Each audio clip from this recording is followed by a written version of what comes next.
냉전이 한창이던 1970년대 어느 추운 겨울 미국 워싱턴의 한 어두운 사무실에서 우리 대표단은 무거운 침묵을 마주해야 했습니다.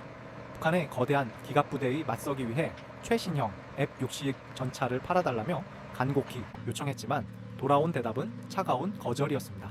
당시 미국은 한국에게 그런 최신 무기는 과분하다며 고개를 가로저었고, 우리는 돈이 있어도 우리 땅을 지킬 무기조차 마음대로 살 수 없는 서러운 현실을 뼈저리게 느껴야만 했습니다. 이 굴욕적인 순간은 역설적이게도 대한민국 국방사에 거대한 불씨를 지폈습니다. 남의 것을 빌려 쓰는 한 영혼이 그들의 눈치를 볼 수밖에 없다는 깨달음은 우리 기술진들을 기름때 묻은 설계도 앞으로 불러 모았습니다.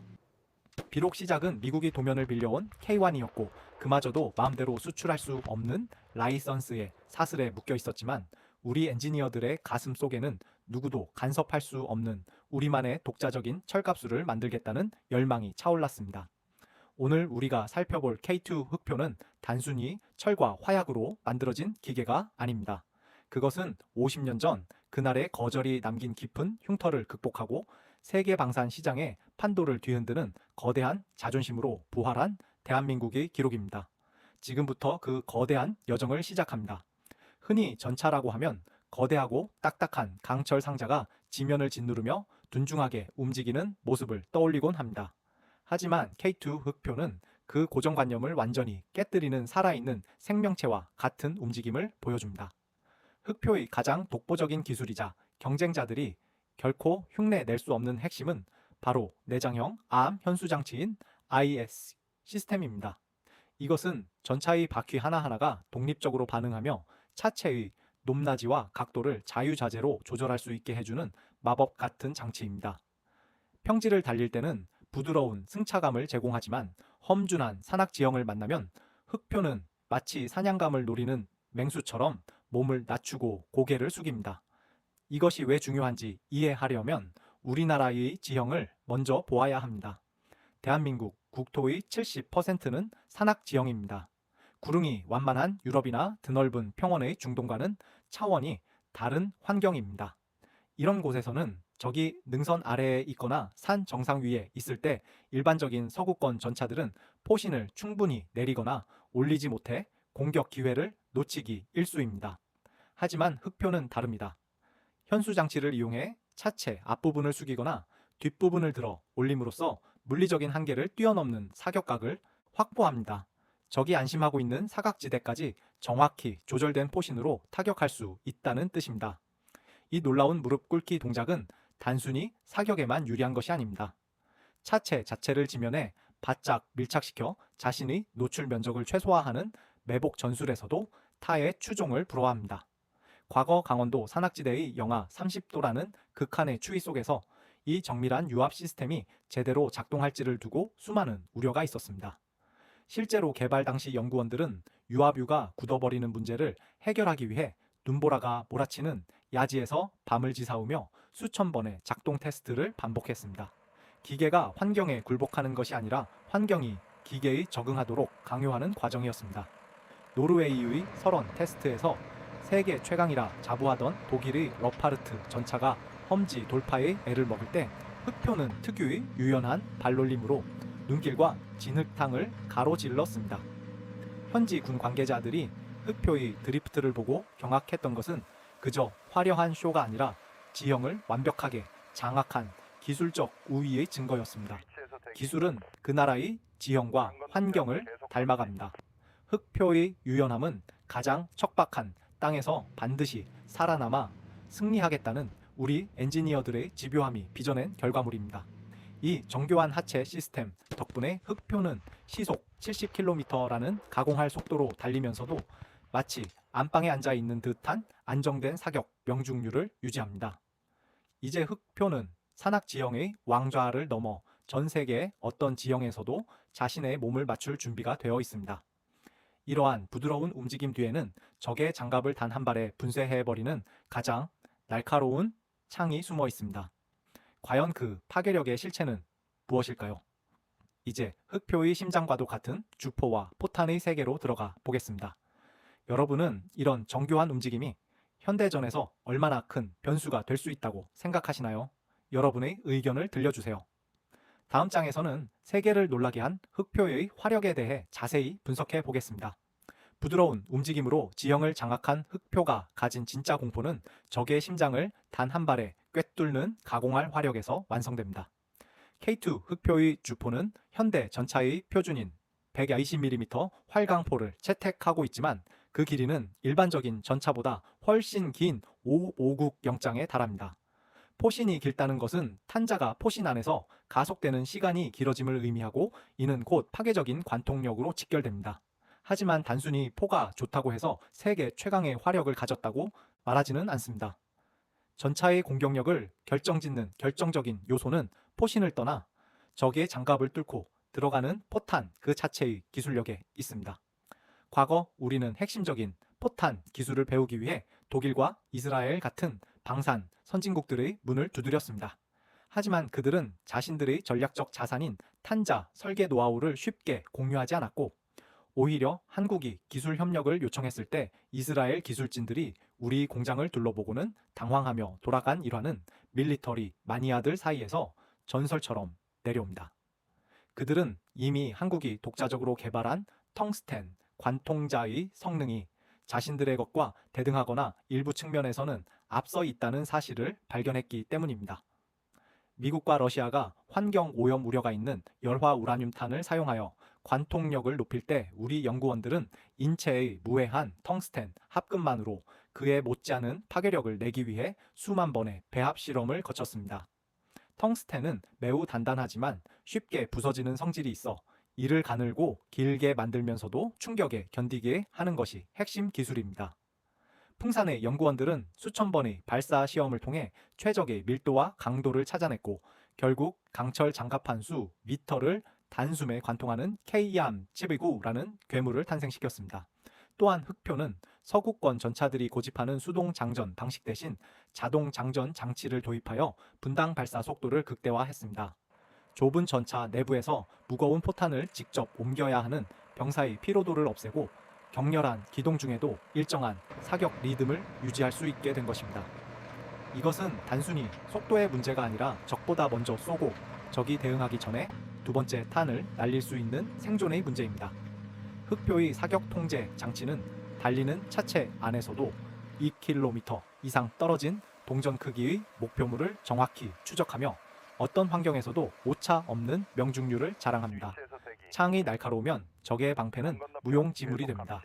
세계 최고의 금속 공학 기술이 집약된 한국형 포탄과 정밀한 자동화 시스템의 결합은 K2 흑표를 지상전의 절대적인 포식자로 만들었습니다. 여러분은 기술 자립이 가져온 이 강력한 한방이 대한민국 국방에 어떤 의미를 갖는다고 생각하시나요? 이제 우리는 이 날카로운 창을 보호하고 적의 위협을 지능적으로 차단하는 흑표의 보이지 않는 방패와 두뇌에 대해 이야기해 보려 합니다.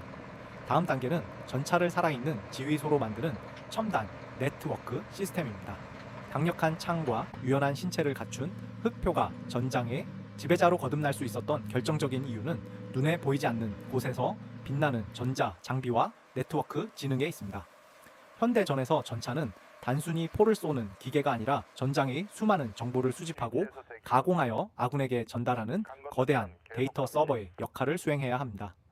흑표의 베트로닉스라 불리는 차량용 전자 시스템은 전차 내부의 모든 장치를 하나의 네트워크로 연결하여 승무원이 복잡한 조작 없이도 전차의 상태를 한눈에 파악할 수 있게 돕습니다. 특히 한국형 지상 전술 데이터 링크는 드론이나 정찰 헬기가 적의 위치를 파악하면 그 좌표를 실시간으로 흑표의 모니터에 띄워줍니다. 전차장이 직접 적을 발견하지 못했더라도 데이터로 전송된 좌표를 클릭하는 것만으로 포탑이 스스로 돌아가 적을 조준하는 헌터 킬러 기능은 흑표를 지능형 암살자로 만듭니다. 최근 우크라이나 전쟁을 통해 전차의 가장 큰 위협으로 떠오른 드론과 대전차 미사일에 대한 대비도 철저합니다. 흑표에 탑재된 능동 방어 시스템은 적의 레이저 조준을 감지하는 즉시 자동으로 연막탄을 투사하여 시야를 가리는 소프트킬 능력을 기본으로 갖추고 있습니다. 나아가 날아오는 미사일을 직접 탐지하여 공중에서 파괴하는 하드킬 기술 또한 이미 우리 기술로 완성되어 있으며 이는 폴란드 수출형 버전인 K2-1EX에서 더욱 진보된 형태로 통합되고 있습니다. 이러한 방어막은 단순히 두꺼운 장갑에만 의존하던 과거의 방식에서 벗어나 먼저 보고 먼저 차단하는 지능형 방어로의 패러다임 전환을 의미합니다. 내부 소프트웨어를 개발하던 연구원들은 실전 상황에서 발생할 수 있는 단 하나의 오류도 허용하지 않기 위해 좁고 더운 전차 내부에서 수개월 동안 노트북과 씨름하며 밤을 지새웠습니다. 그들의 눈에 실핏줄이 터져가며 완성한 코드 한 줄 한 줄이 오늘날 전장의 병사들에게는 무엇과도 바꿀 수 없는 생명줄이 된 것입니다. 흑표의 두뇌는 여기서 멈추지 않고 인공지능 기술을 통해 다수의 표적 중 가장 위험한 대상을 스스로 식별하고 사격 우선순위를 제한하는 수준까지 진화하고 있습니다. 이는 극도의 긴장감이 감도는 전장에서 승무원의 판단 착오를 줄이고 대응 속도를 획기적으로 높여줍니다.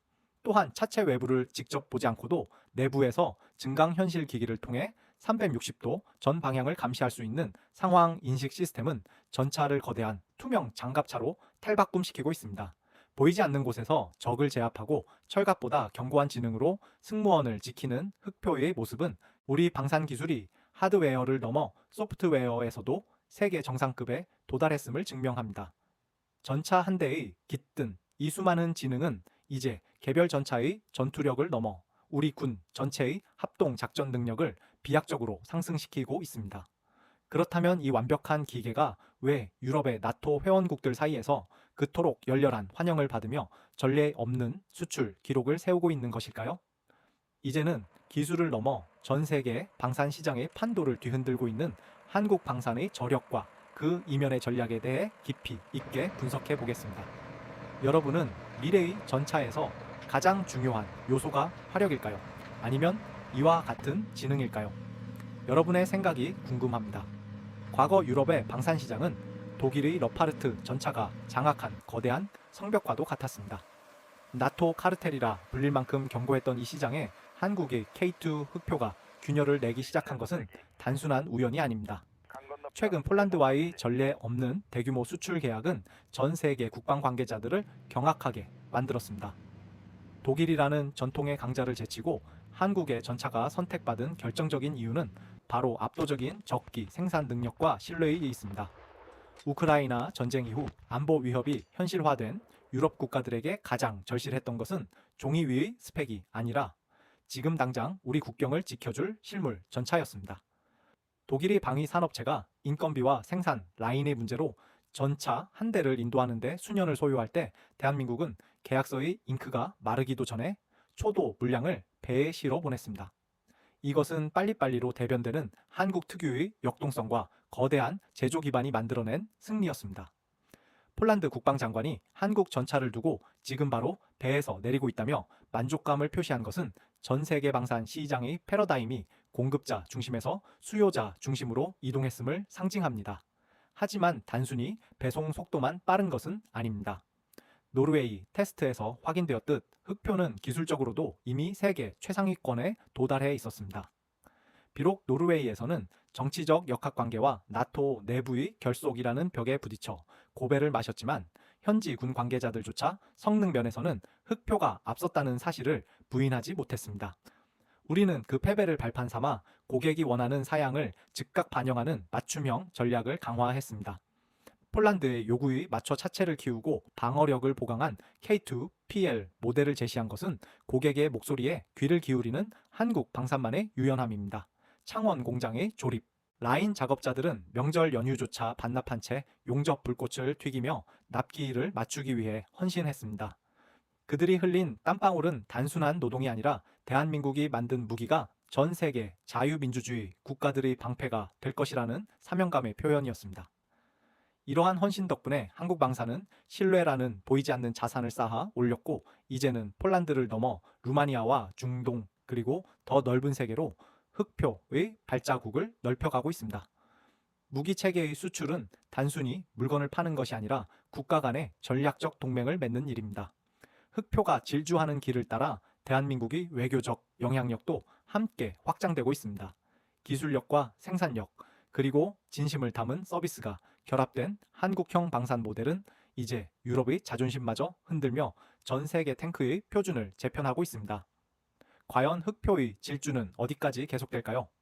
이제 우리는 흑표를 넘어 아무도 가보지 않은 미래의 전차 K3의 시대로 시선을 옮겨보려 합니다. 여러분은 한국 방산의 이 놀라운 성장 동력이 무엇이라고 생각하시나요? 이제 그 마지막 결론을 향해 달려가 보겠습니다. 강철의 육중함 속에 깃든 우리 엔지니어들의 집요한 의지는 이제 K2 흑표라는 이름으로 세계 전차사의 한 페이지를 당당히 장식하고 있습니다. 하지만 대한민국은 여기서 멈추지 않고 아무도 가보지 않은 미래를 향해 다시 한번 거대한 도약을 준비하고 있습니다. 우리가 마주할 다음 세대의 주인공인 K3 차세대 전차는 이제까지의 상식을 완전히 뛰어넘는 혁명적인 모습이 될 것입니다. 스텔스 설계를 도입하여 적의 레이더망을 피하고 사람이 타지 않는 무인 포탑을 통해 승무원의 생존성을 극대화하며 인공지능이 전장의 모든 상황을 스스로 판단하여 대응하는 그야말로 지능형 전투 로봇의 시대를 열게 될 것입니다. 50년 전 미국에게 거절당하며 고개를 숙여야 했던 그 서러운 역사 속에서 우리가 배운 것은 기술의 자립이 곧 국가의 생존이라는 냉혹한 진리였습니다. 그 절박함이 밑거름이 되어 오늘날 세계 최강이라 불리는 흑표를 탄생시켰고 이제는 전 세계가 우리의 전차를 부러운 시선으로 바라보고 있습니다.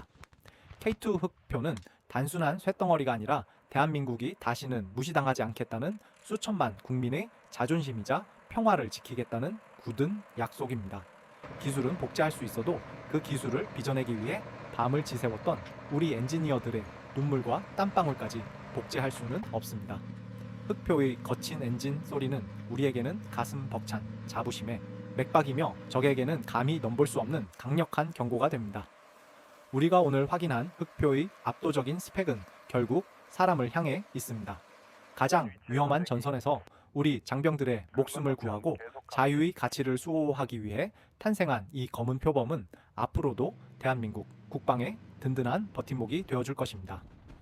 오늘 준비한 심층 분석이 여러분의 가슴 속에 대한민국의 기술력에 대한 확신과 자부심을 심어주는 계기가 되었기를 바랍니다.